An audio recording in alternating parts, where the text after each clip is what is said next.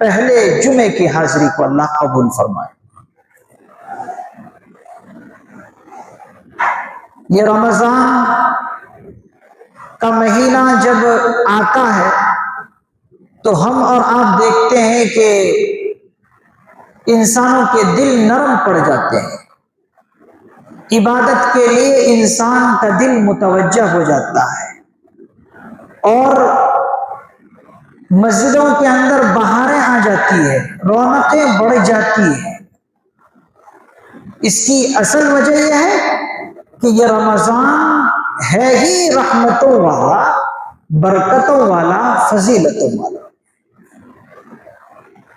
اور رمضان اللہ تعالیٰ لاتے اس لیے ہے کہ انسان ایمانی اعتبار سے ترقی کرے۔ جو سال بھر نمازوں کا اہتمام کیا، تلاوت قرآن کریم کا اہتمام کیا اور دیگر عبادتیں انجام دیتے رہے، ان کا ایمان اور بڑھے، اور جو 11 مہینے مسجدوں سے دور تھے، اللہ سے ان کا قرب دور ہو چکا تھا، اللہ سے وہ دور چلے گئے تھے، اللہ تعالیٰ چاہتے کہ وہ بندے بھی اس ماہ مقدس میں تمام چیزوں کو دوسرے نمبر پر رکھ کر پہلے میرے گھر میں حاضری دینے لگے، اور اس بندے کا رشتہ بھی میرے ساتھ مضبوط ہو جائے جن کا رشتہ میرے سے ٹوٹ چکا تھا۔ قرآن کریم کی اس آیت کریمہ کے ترجمے پر آپ غور کیجئے۔ اللہ تعالیٰ ارشاد فرما رہا ہے، یا ایھا الذین آمنو، اے میرے ایمان والو، اے مجھ پر ایمان لانے والو۔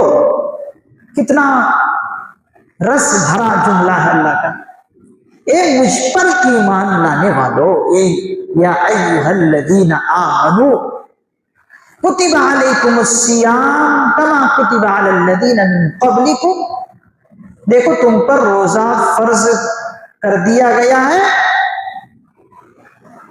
جیسے کہ تم سے پہلی امتوں پر فرض کیا گیا تھا۔ اب اگر یہ بات اللہ تعالیٰ ارشاد فرما رہے ہیں کہ یہ کوئی نیا کام تمہارے لیے میں نہیں ڈال رہا ہوں، الگ سے کوئی الگ بوجھ تم پر نہیں ڈال رہا ہوں، دیکھو پہلے بھی میں امتوں پر یہ بوجھ ڈالا تھا، تو اب اگر اللہ تعالیٰ یہ فرما رہے ہیں تو ہمارے لیے ایک سہولت کی بات ہے کہ نہیں بھائی، یہ تو پہلی امتوں پر بھی روزہ فرض رہا ہے، اگر آج ہم کو اللہ حکم دے رہے ہیں تو ہم پر کوئی پریشانی نہیں ڈال رہا ہے۔ تو اللہ تعالیٰ فرما رہے، دیکھیں بندے کے مزاج کو سمجھ کر اللہ تعالیٰ بات کر رہے ہیں، تم پر روزہ فرض کر دیا گیا جیسے تم سے پہلی امتوں پر بھی فرض کیا گیا تھا۔ کیوں کیا گیا وہ اللہ تعالیٰ آگے بتلاتے ہیں کہ فرض اس لیے کیا گیا تاکہ روزے کی بدولت، روزہ رکھنے کی وجہ سے، روزے کی بدولت رفتہ رفتہ لعلکم تتقون، روزہ رکھتے رکھتے، ایک روزہ نہیں، 2 روزہ نہیں، 3 روزہ نہیں، 30 روزے رکھتے رکھتے، رفتہ رفتہ، سلولی رکھتے رکھتے کیا بن جاؤ؟ متقی بن جاؤ، لعلکم تتقون، تاکہ تم متقی بن جاؤ۔ اب ہم اور آپ سنتے ہیں کہ جب انسان ایک روزہ رکھتا ہے تو ایک روزے کی وجہ سے انسان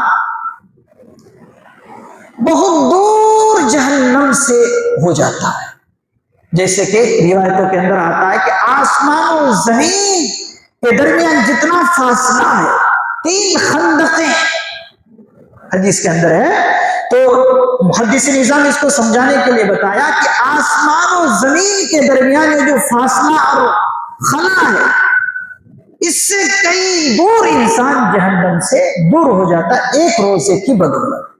اب جب انسان پورا مہینہ روزہ رکھے گا 30 دن کنٹینیو روزہ رکھے گا تو اب جہنم سے کتنا وہ دور ہو جائے گا.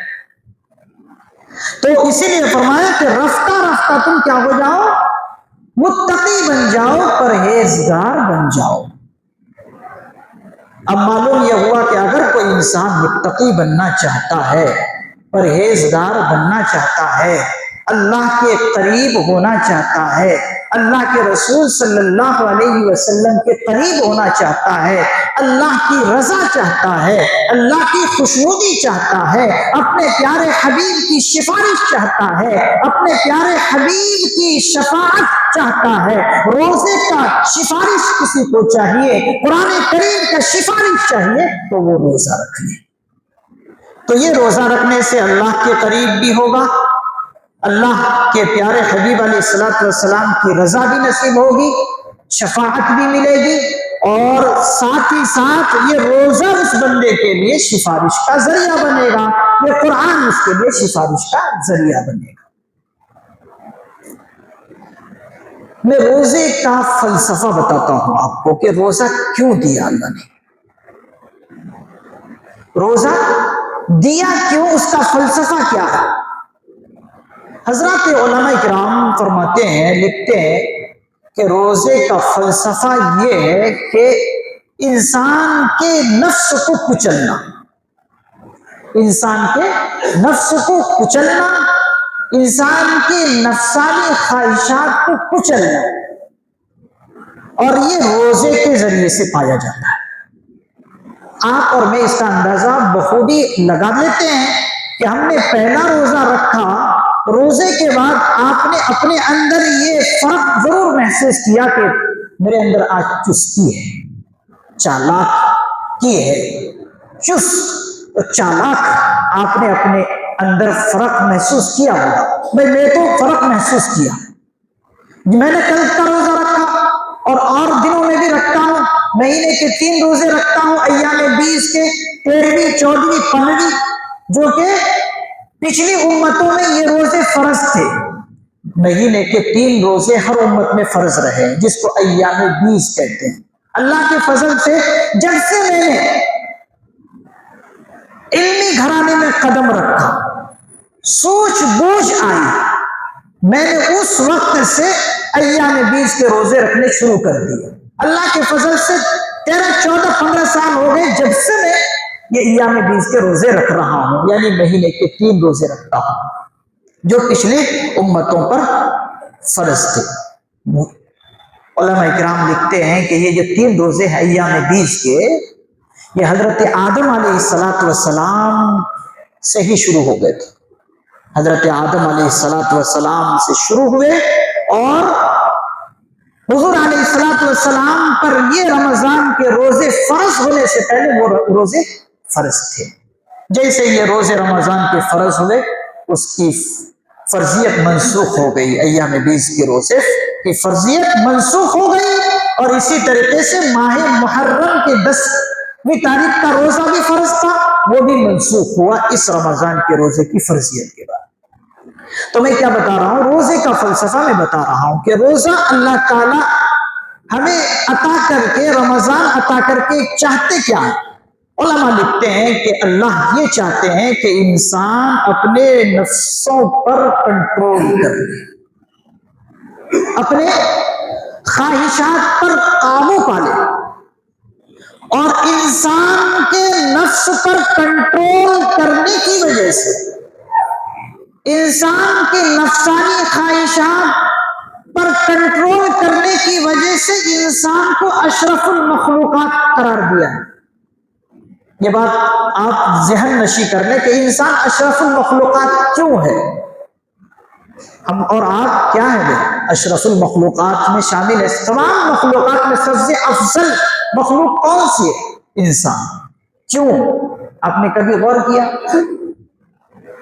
افضل مخلوق انسان اس لیے ہے اور تب ہے جب وہ اپنے نفس پر کنٹرول کرے, نفس پر قابو پالے. اللہ کا حکم جب آئے, اللہ کے حکم کو اپنے نفس, اپنے جسم پر, اپنے نفس پر نافذ کر لے, تو وہ اشرف المخلوقات ہے. اگر نفس پر نہیں نافذ کیا، نہیں جاری کیا، نفس پر کنٹرول نہیں کیا اور وہ اللہ کے حکم کو توڑتا رہا تو پھر تو وہ جانور سے بدتر ہے، وہ جانور سے بھی بدتر ہے۔ تو اشرف المخلوقات ہونے کے لیے ضروری ہے کہ اپنے نفس پر کنٹرول کرے، اور نفس پر قابو پانے کے لیے اللہ نے رمضان جیسے اہم مہینے کو ہمارے لیے سونپا ہے اور عطا کیا ہے۔ تو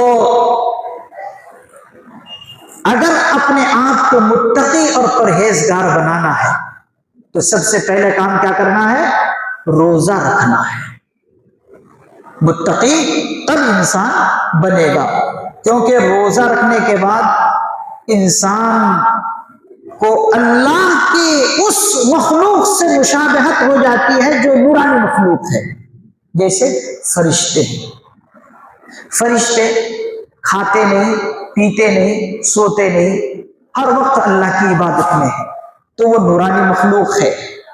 تو انسان جب روزہ رکھتا ہے تو اس کی یہ صفت نہیں، کھانا پینا جو ابھی دن میں ہے، نفسانی خواہشات کو اللہ کے حکم پر عمل کرتے ہوئے جو روکے رکھا ہے، یہ صفت اور یہ مشابہت فرشتوں کے ساتھ جا کر مل رہی ہے، اور اسی طریقے سے اللہ کی ایک صفت بندے کے ساتھ لگ جا رہی ہے، جیسے کہ اللہ کا کھانا پینا نہیں، اللہ کھاتے نہیں، پیتے نہیں، سوتے نہیں، ہر وقت جاگے ہوئے۔ تو یہ صفت اللہ نہیں کھاتے، تو بندہ بھی اللہ کے حکم کے مطابق دن میں کھاتا نہیں، پیتا نہیں، صبح صادق سے لے کر غروب آفتاب تک کھاتا نہیں ہے، پیتا نہیں ہے، نفسانی خواہشات پر عمل نہیں کرتا، تو یہ صفت اس بندے کی اللہ کی صفت کے ساتھ جا کر لگ رہی ہے، اسی لیے انسان کے اندر تقویٰ آتا ہے۔ جیسے کہ روحانی فرشتے ہر وقت کیا ہے؟ وہ پرہیزگار ہے، وہ اللہ کے عظیم ترین مخلوق ہے۔ تو انسان تقویٰ شروع کہاں سے کرے؟ اللہ نے فرمایا کہ رمضان کے روزے رکھو، انشاءاللہ تقویٰ تمہارا شروع ہو جائے گا۔ اور اللہ نے اپنے قانون نافذ کرنے کے لیے دیکھیے مزاج اللہ کا، دیکھیے شریعت کا بھی مزاج دیکھیے کہ جو ہلکی چیز تھی پہلے نماز کو فرض قرار دیا، دوسرے نمبر پر نماز کو رکھا۔ پہلے اللہ پر ایمان لانا، اللہ کے رسول پر ایمان لانا یہ فرض، اس کے بعد دوسرا فرض کیا ہے؟ نماز۔ تو نماز فرض قرار دی اللہ نے، اور اس کے بعد روزہ کو اللہ نے رکھا۔ تو تیسرے درجے میں اللہ نے روزے کو فرض قرار دیا، کیونکہ یہ روزہ رکھنا ایک شاق انسان پر گزرتا ہے، ایک تکلیف ہوتی ہے روزہ رکھنے پر۔ تو اللہ نے پہلے ہلکی چیز نماز دی کہ نماز کی پابندی کرو، اس کے بعد ایک دقت والی تکلیف دے والی چیز روزہ کو قرار دیا کہ روزہ رکھو، اگر تم نمازوں میں مجھے یاد کرتے ہو تو میرا ایک اور بھی حکم ہے روزہ رکھنا، اس کو بھی رکھو، اس میں میں تمہیں دیکھ لوں گا کہ تم میرے حکم کو دل و جان سے مانتے ہو یا نہیں۔ تو اللہ نے روزہ فرض قرار دیا۔ تو یہ بہت سارے فلسفے حضرات علماء اکرام نے بیان کیے ہیں اور لکھے ہیں۔ اور ایک اور چیز جو رمضان کے روزے اللہ نے فرض کیے ہیں، سبب اور وجہ یہ بتایا علماء اکرام نے کہ دیکھو اگر روزہ فرض قرار نہیں دیتا اللہ تعالیٰ تو مالداروں کو غریبوں کی پریشانی محسوس نہیں ہوتی۔ پریشانی انسان اسی وقت کسی کی پریشانی کو سمجھتا ہے جب وہ خود کسی دکھ اور پریشانی کو جھیلا ہو۔ کبھی کسی کی پریشانی اگر محسوس کرنا ہے تو کب کر سکتا ہے؟ جب وہ خود اس پریشانی سے کبھی گزرا ہو، کبھی اس پریشانی کو خود فیس کیا ہو، ہینڈل کیا ہو، تب وہ کسی کی پریشانی کو محسوس کر سکتا ہے۔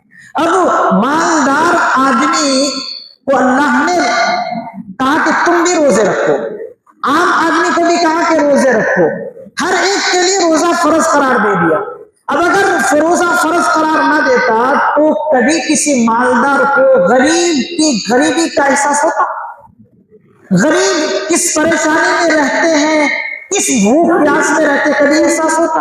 احساس ہوتا نہیں، اس لیے کہ مالدار ہمیشہ کھاتا پیتا رہتا ہے، سرمایہ دار ہے، دولت مند، ہر وقت کھاتا رہتا ہے۔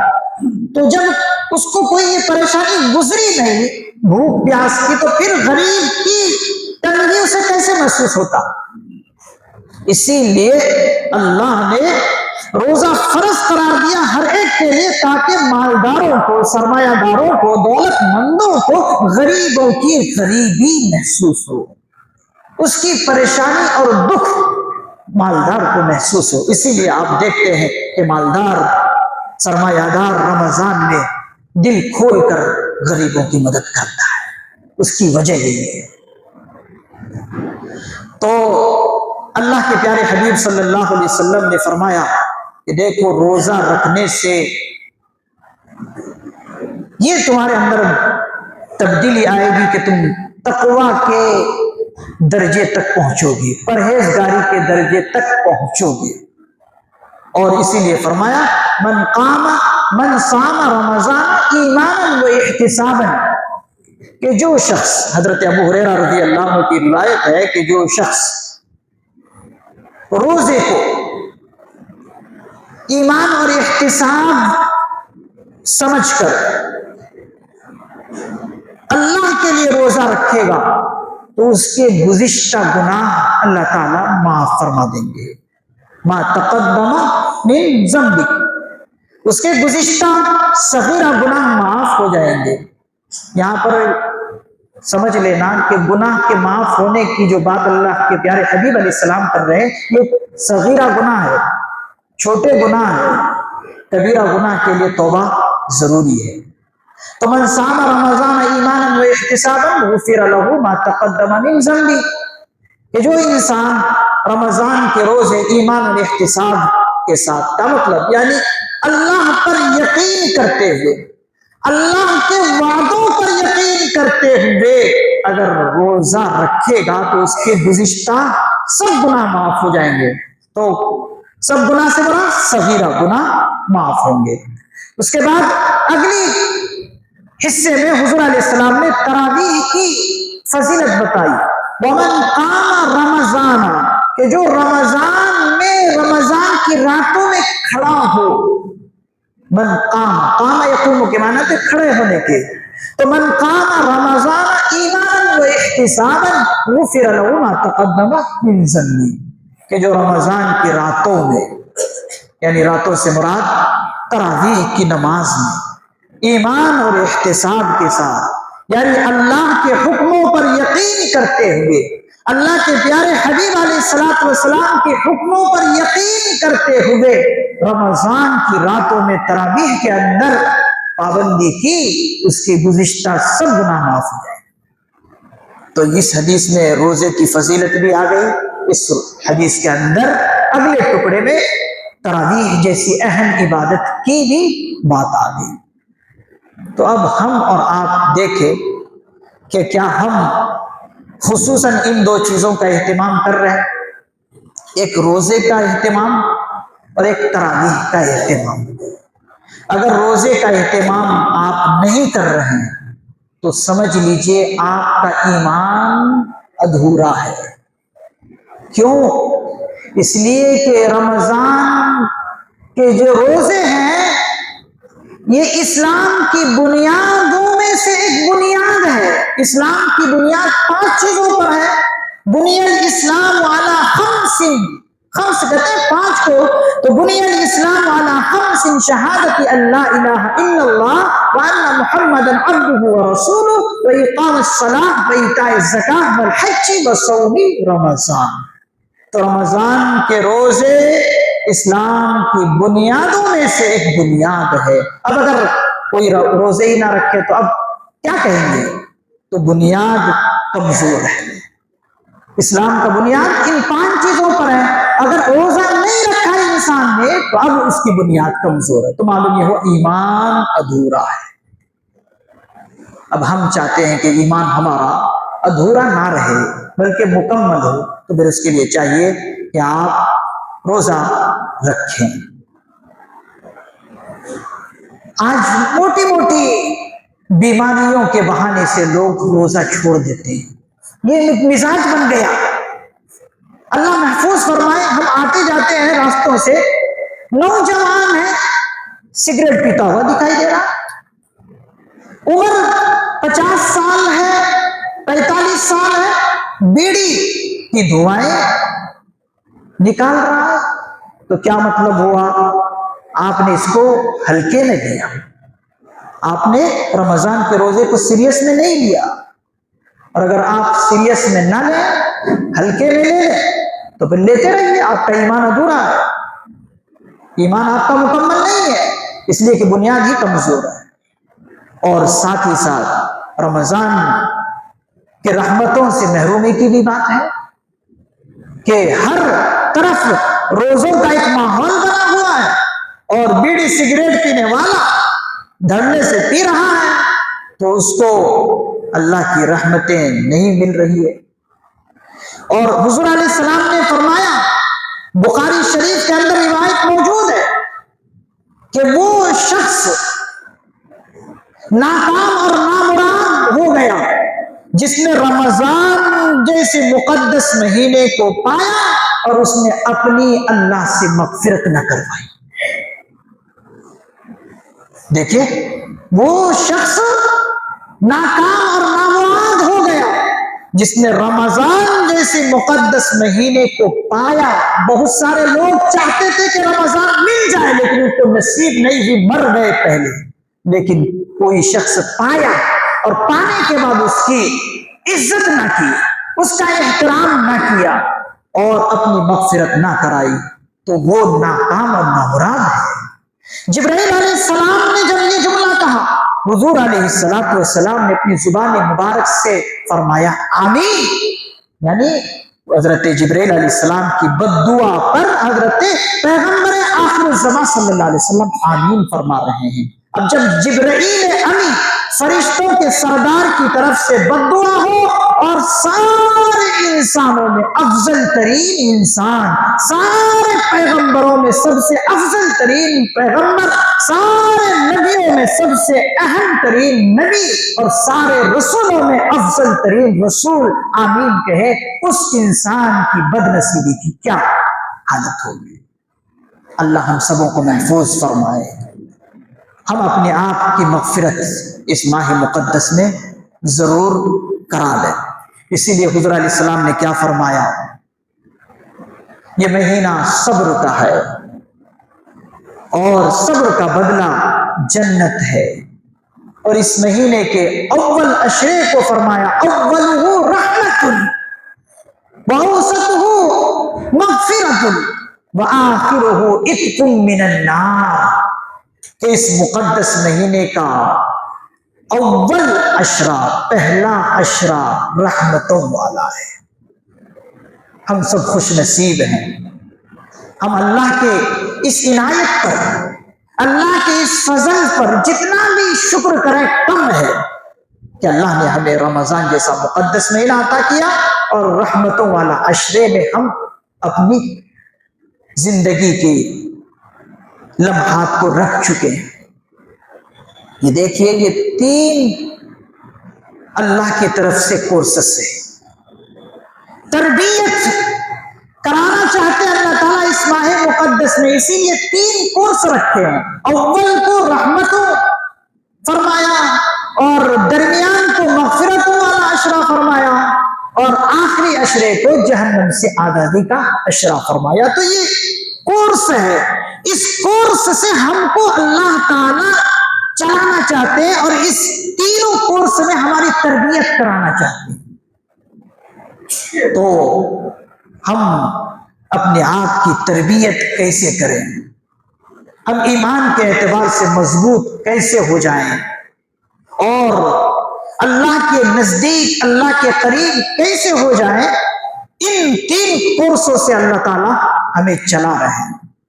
اسی لیے سب سے پہلے آپ روزوں کی پابندی کیجئے، اور آپ اور میں یہ دیکھتے بھی ہیں اور دیکھ رہے ہیں کہ جو اعمال ہم اور دیگر مہینوں میں کرنا چاہتے تھے وہ نہیں کر پا رہے ہیں، اس مہینے میں ہم آسانی کے ساتھ کر رہے ہیں، تو معلوم یہ ہوا ہے اللہ تعالی ہم سے کرانا چاہتے ہیں اعمال۔ اسی لیے اللہ نے اپنے دشمن، سب سے بڑے دشمن شیطان کو زنجیروں میں جکڑ دیا ہے، اس کو جیلوں کی سلاخوں میں بند کر کے سمندروں میں پھینک دیے، تاکہ اللہ تعالیٰ چاہتے کہ میرے بندے اس کے جکڑوں میں نہ آ جائے۔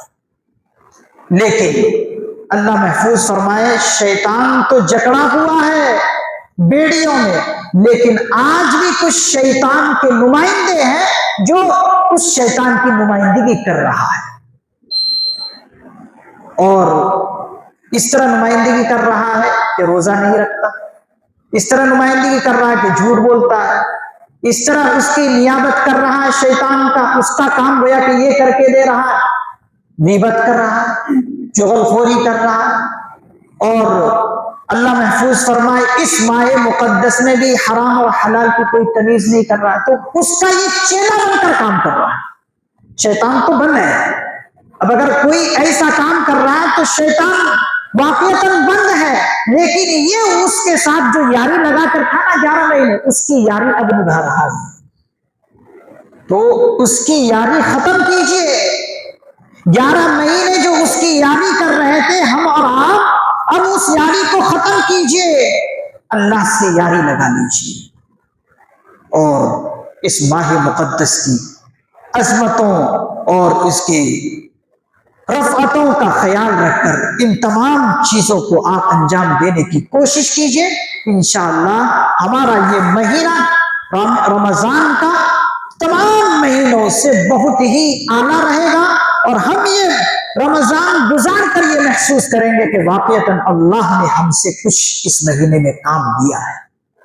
اللہ تعالیٰ سے دعا ہے اللہ تعالیٰ اس رمضان کی تمام سعادتوں سے ہم سبوں کو مالا مال فرمائے اور پوری امت کو مالا مال فرمائے۔ آمین وآخر دعوانا الحمدللہ۔